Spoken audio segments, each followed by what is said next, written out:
Ayan, magandang araw mga boss. Welcome sa aking channel, Kuya Ipin Vlog.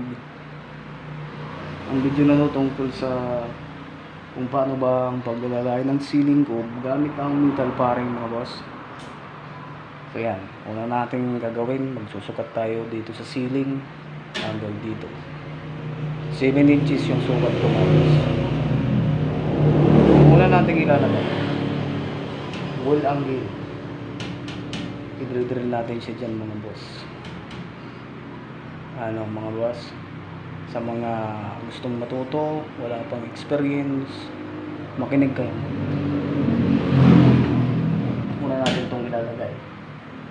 Nagsukat na tayo dito 7 inches mula dito sa ceiling.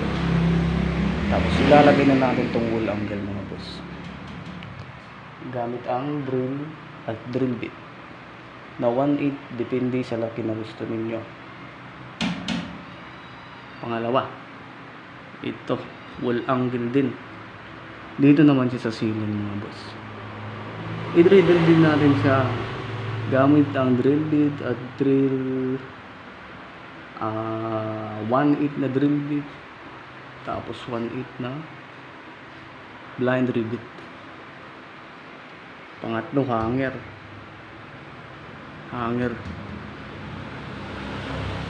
Kung wala nang sukat nyo dito, wala sa ceiling, ang dito sa wall angle, ganun din tong hanger mga boss.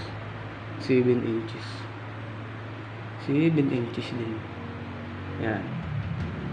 So pang-apat, ito wall angle, brace natin yan mga boss. Siyempre sa sahig na rin, may sahig to dito plywood, depende sa gusto nyong gamitin, Ardiplex, plywood. So nailagay na natin ito mga boss. Siyempre sa paglalagay ng wall angle na yan, sukat dito hanggang dito, mula dito hanggang dito 2 inches yan mga boss, kasi lapad nitong siding natin. Mula dito sa ilalim, magsusukat kayo ng 2 inches.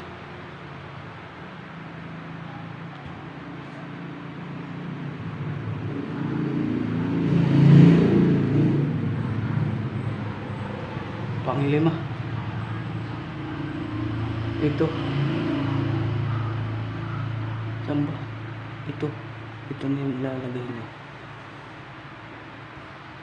Siyempre sa paggagawa niyo, ganito dapat yung paggawa niyo para may yung purpose nitong nakatupi na to, para may pang kayo dyan, may mariribitan kayo sa siding. Nakaganyan siya. Yan yung purpose niya mga boss. Tapos yung last yung kakabit dito, siding na siya mga boss. Ang lubog naman niya mga boss, mula dito hanggang dito, nasa 5 inches yan. 5 inches lang yung nilagay kong sukat. Importante may lubog siya mga boss. Ayan. Paano? Tapos pag nag-siding na kayo ng plywood o kaya Ardiplex, siyempre yung sukat nyo dito 3 inches. So nakalagpas siya, may lagpas siya dito sa siding na metal paring mga boss, para malapad naman siya. So ganyan lang. Importante yung ganito para may kakapitan yung siding natin.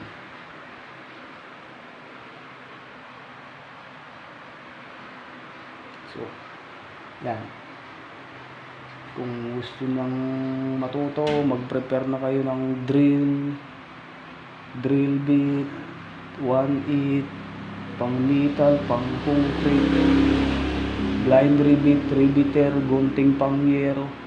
Yun yung mga gamit na kailangan nyo, mga boss. So yan, thank you. Huwag niyong kalimutang mag-subscribe, tapos pa-like.